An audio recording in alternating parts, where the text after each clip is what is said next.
Back to news. పని భారాన్ని దృష్టిలో ఉంచుకుని 5 సిబిఐ కోర్టుల ఏర్పాటుకు మంత్రివర్గం ఆమోదం లభించింది. శాశ్వత లోక్ అదాలత్కు గ్రీన్ సిగ్నల్ ఇచ్చింది. జూనియర్ లెక్చరర్లు, జైలు సిబ్బంది నియామకాలకు మంత్రివర్గం ఆమోదం తెలిపింది.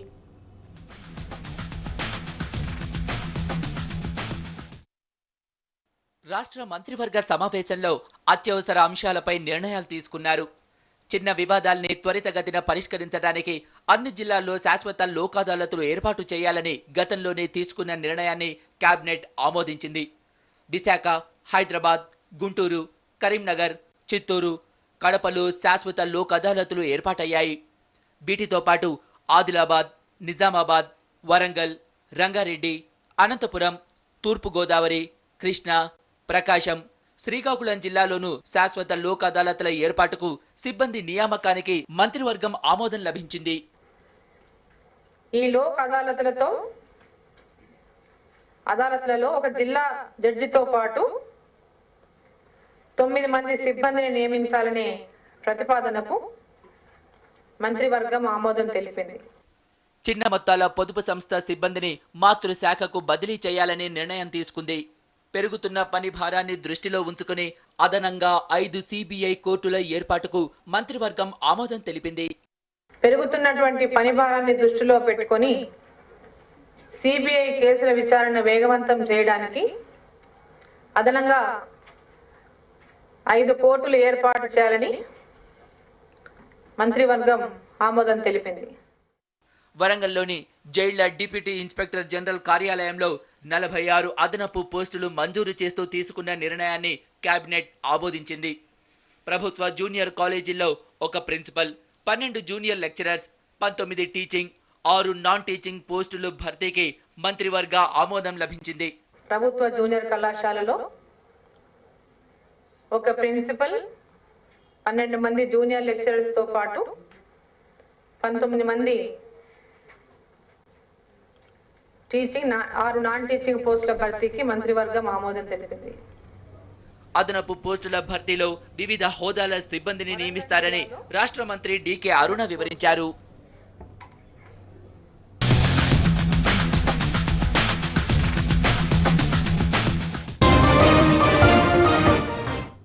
ఏఓబీలో పోలీస్ కూంబింగ్ ముమ్మరం చేశారు. హెలికాప్టర్ల చక్కర్లు, కేంద్ర బలగాల గాలింపులు ఎక్కువయ్యాయి. ఆంధ్ర, ఒడిశా బోర్డర్లో మావోయిస్టు ముఖ్య నేతలు సంచరిస్తున్నారన్న సమాచారంతో పోలీసు యంత్రాంగం అప్రమత్తమైంది. ఒడిశాతో కలిసి జాయింట్ ఆపరేషన్ నిర్వహిస్తోంది.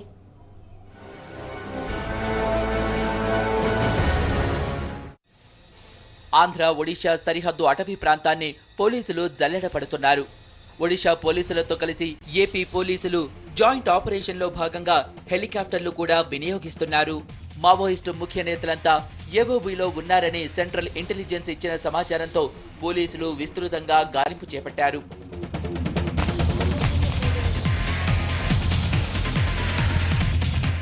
ఏఓబీ సరిహద్దు కూంబింగ్లో కేంద్ర బలగాలను కలుపుకుని ఒడిశా పోలీసులతో రాష్ట్ర పోలీసు బృందం వ్యూహరచన చేస్తోంది. సరిహద్దు గ్రామాల్లో నిత్యం తనిఖీలు జరుగుతున్నాయి. మావోయిస్టులు సంచరించే ప్రాంతంలో అదనపు బలగాల్ని రంగంలోకి దించారు. విజయనగరం జిల్లాలోని కొమరాడ, జియమ్మ వలస, గుమ్మ లక్ష్మీపురం, కురపాం పిఎస్ల పరిధిలో సాయుధ బలగాలు అడవుల్లో గాలింపు చేస్తున్నాయి. ప్రస్తుతం మావోయిస్టుల సంచారానికి పరిస్థితులు అనుకూలంగా ఉన్నాయి. ఇదే అదునుగా మావోలు కార్యాచరణతో కొత్త రిక్రూట్మెంట్లు చేస్తున్నారు. మావోల కదలికల్ని దృష్టిలో ఉంచుకొని పోలీసులు తీవ్రంగా గాలింపులు జరుపుతున్నారు. ఒరిస్సా వాళ్ళు కూడా ఉన్నారు, మన ఏపీ పోలీస్ కూడా దాంట్లో ఉన్నారు. అండ్ కలిసి మేము ఆపరేషన్ చేసాము. ఈ 3 జిల్లాలో జరుగుతుంది. అండ్ కన్సర్న్డ్ టార్గెట్స్ కూడా అలర్ట్ చేయడం జరిగింది. పోలీస్ కూంబింగ్తో ఏఓబీలో యుద్ధ వాతావరణం కనిపిస్తోంది. మావోలపై ఉక్కుపాదం మోపేందుకు పోలీసులు ప్లాన్ సిద్ధం చేసుకున్నారు.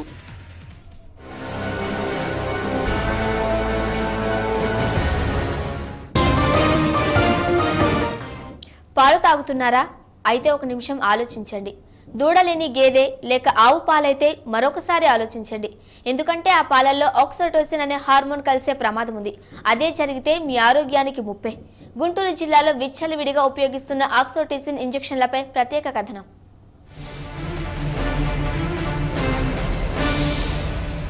పాలు బలవర్ధకమైన ఆహారం. రోజుకో గ్లాస్ పాలు తాగితే చాలు, బోరునంత ఆరోగ్యం అంటూ మీ పిల్లలకు నూరిపోస్తున్నారా? అయితే కొద్దిగా ఆగండి. అన్నింటిలా పాలు కూడా కలుషితమైపోతున్నాయి.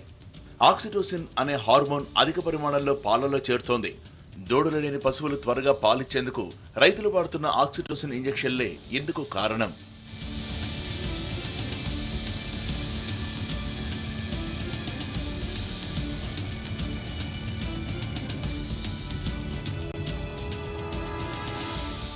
గుంటూరు జిల్లాలో నర్సరావుపేట కేంద్రంగా జరుగుతున్న ఆక్సిటోసిన్ ఇంజెక్షన్ల అక్రమ రవాణాకి అధికారులు చెక్ పెట్టారు. హైదరాబాద్ నుంచి నర్సరావుపేటలోని ఓ వ్యక్తికి ట్రాన్స్పోర్ట్ ఆఫీస్ ద్వారా వచ్చిన 75,000 ఆక్సిటోసిన్ ఇంజెక్షన్లని డ్రగ్ అధికారులు స్వాధీనం చేసుకున్నారు.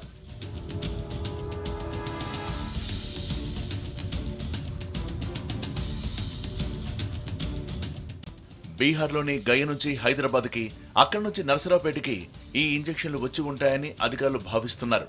సుమారు 75,000 ఇంజెక్షన్లు, ఆక్సిటోసిన్ ఇంజెక్షన్లని ఆ రోజు నేను పట్టుకొని దాన్ని సీజ్ చేయడం జరిగింది. ఆక్సిటోసిన్ ఇంజెక్షన్లలో ఇవి గ్లాస్ ప్యాక్లో రావడం జరిగింది.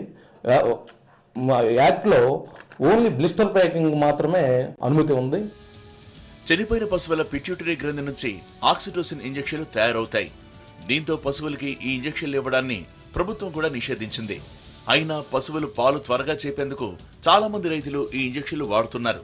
ఆ విధంగా ఆక్సిటోసిన్ హార్మోన్ పాల ద్వారా మానవ శరీరంలోకి చేరి అనేక అనారోగ్య సమస్యలు తలెత్తుతున్నాయి. దానికి కొంచెం ఇండికేషన్స్ వచ్చి అక్కడి నుంచి పొదుగులోకి రక్త ప్రసరణ ఎక్కువయ్యి దానివల్ల అది పాలు ఎక్కువ శాతం అంతా పొదుగులోకి క్రియేట్ చేసుకోగలుగుతుంది. అందువల్ల పాలతో పాటు కూడా ఈ ఆక్సిడేషన్ రెసిడ్యూస్ పాలల్లోకి వచ్చి దానివల్ల మనిషికి కొంచెం అనారోగ్యం వాతావరణం కలుగుతుంది. అవగాహన లోపం వల్లనే రైతులు పాడి పశువులకి ఆక్సిటోసిన్ ఇంజెక్షన్లు వాడుతున్నట్లు చెబుతున్నారు వెటర్నరీ డాక్టర్లు. ఈ ఇంజెక్షన్ల వలన పశువుల్లో పాల దిగుబడి పెరుగుతుందనుకోవడం కూడా అపోహే అంటున్నారు. ఎడాపెడా ఈ ఇంజెక్షన్లు వాడితే పశువులు వట్టిపోయే ప్రమాదం కూడా ఉందని హెచ్చరిస్తున్నారు. లాంగ్ టర్మ్లో ఏంటంటే ఈ గేదె ఒట్టిపోయే అవకాశం ఉంటుంది, కట్టే ఛాన్స్ తక్కువగా ఉంటుంది అన్నమాట, తిరగడుతూ ఉంటుంది, లేదంటే అసలు ఒట్టిపోవచ్చు కూడా. ఎందుకంటే హార్మోన్లో ఇంబ్యాలెన్స్ వస్తుంది. ఆక్సిటోసిన్ అనే హార్మోన్ అది ఉన్న పొదుగులో ఉన్నటువంటి పాలని మనం పిండుకోవడానికి, డ్రైన్ చేసుకోవడానికి ఉపయోగపడుతుంది తప్పితే కొత్తగా దాని పాలని ఇంప్రూవ్ చేయడానికి ఉపయోగపడదు అనమాట. కొత్తగా పాలని పెంచడానికి ఏమి ఉపయోగపడదు, ఉన్న పాలని మనం డ్రైన్ చేసుకోవడానికి ఉపయోగపడుతుంది.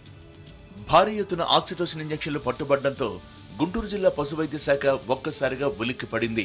వెంటనే రైతుల్ని చైతన్యం చేసే కార్యక్రమం చేపట్టింది. రైతులు మాత్రం గతంలో వాడడం తప్ప ఇప్పుడు ఆక్సిటోసిన్ ఇంజెక్షన్లు వాడడం లేదంటున్నారు. ఇప్పుడైతే చాలా వరకు కూడా అది ఎక్కడ జరగట్లేదు.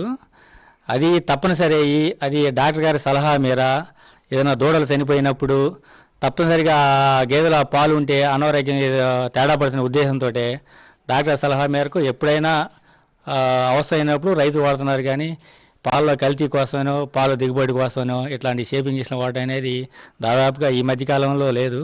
పల్లెటూరులో కూడా అట్లా జరగట్లేదు. పాలు తీసుకొని ఆ పిల్లలు తాగినా లేదా ఇంటి యజమానులు తాగినా వాళ్ళకి కూడా అనర్థాలు అని చెప్తున్నాను నా పరిధి వరకు.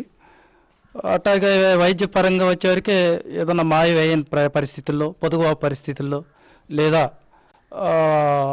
ఆక్సిటోసిన్ లోపం పశువులో ఉందనుకున్నప్పుడు ఒకటి అలా చేస్తున్నాను.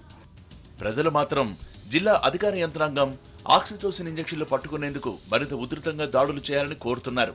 లేకపోతే ఆరోగ్యం గొల్లయ్యే ప్రమాదం ఉందని ఆందోళన వ్యక్తం చేస్తున్నారు.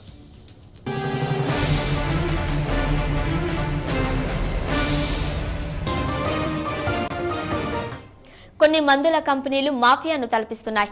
క్లినికల్ ట్రయల్స్ పేరుతో నిరుపేదల బతుకులను నాశనం చేస్తున్నారు. సమాజాన్ని ప్రయోగశాలగా మారుస్తున్న బడా బాబులు బడుగు జీవుల భవిష్యత్తుతో చెలగాటమాడుతున్నారు.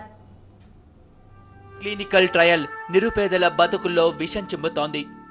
అందుకు మరో నిదర్శనం గుంటూరు జిల్లాలోని ధనలక్ష్మి కుటుంబం. వృత్తిరీత్యా ఈమె సింగర్, భర్త నరసింహారావు లారీ డ్రైవర్. ఉపాధి కోసం నర్సారావుపేట నుంచి పిడుగురాళ్లకు మకాం మార్చారు. వీళ్లకు 3 పిల్లలు. చిన్నబ్బాయి ప్రభుదేవాకు పుట్టుకతోనే గుండెలో రంధ్రముంది. ఆర్థిక స్తోమత అసలే అంతంత మాత్రం. రెక్కలు ముక్కలు చేసుకుని పిల్లాడికి వైద్యం చేయించేవాళ్లు. డబ్బు కోసం ఇబ్బంది పడుతున్న క్రమంలో కరుణమ్మ అనే మహిళ పరిచయమయ్యింది. క్లినికల్ ట్రయల్స్ కు వెళ్తే ట్రిప్ కు 15,000 రూపాయలు వస్తాయని ఆశ చూపింది. బిడ్డను బతికించుకోవాలనే ఆశతో ఏక్సిస్ ల్యాబ్ క్లినికల్ ట్రయల్స్ కు వెళ్లాడు నరసింహారావు దంపతులు. అన్ని విధాలా ఆదుకుంటామన్న వాళ్ల మాటలు నమ్మారు. క్లినికల్ ట్రయల్స్ కు వెళ్లి వచ్చిన కొన్ని రోజులకే నరసింహారావు అనారోగ్యంతో చనిపోవడంతో కుటుంబం వీధిన పడింది. హైదరాబాద్లో బ్లడ్ ఇస్తే 3 సార్లుగా ట్రిప్ 15,000 వస్తాయి అని అంది. మరి ఎట్లా ఏందనంటే ఏమి కాదని అందండి. ఆ మాట నమ్మేసేసి ఫస్ట్ నేను వెళ్ళి బ్లడ్ ఇచ్చాను, ఓకే అయింది. తర్వాత 2 ట్రిప్పులో మా ఆయన వచ్చాడు, ఆయనకి ఓకే అయింది. ఆయనకు వచ్చేసి మాకు 15,000 ఆడవాళ్ళకి, ఆయనకు వచ్చేసి 3,470 రూపాయలు ఆయనకి 3 సార్లుగా తీసుకొని. తనకేం మెడిసిన్ వేసారో మాకు తెలియదు, నాకు మాత్రం రొమ్ము క్యాన్సర్ టాబ్లెట్ పడింది. అక్కడి నుంచి పోయి వచ్చిన తర్వాత ప్రతి ఒక్క రోగానికి గురయ్యాను నేను. అన్ని విధాలా ఆదుకుంటామన్న కంపెనీ పట్టించుకోలేదు. సర్కార్ నుంచి ఎలాంటి సాయం లేదు. పూట గడవటం కోసం ఇంటిల్లిపాది కూలీ నాలికి వెళ్తున్నారు. పిల్లల చదువు మాన్పించక తప్పలేదని వాపోయిన లక్ష్మి తన కుటుంబాన్ని ఆదుకోవాలని వేడుకుంటోంది.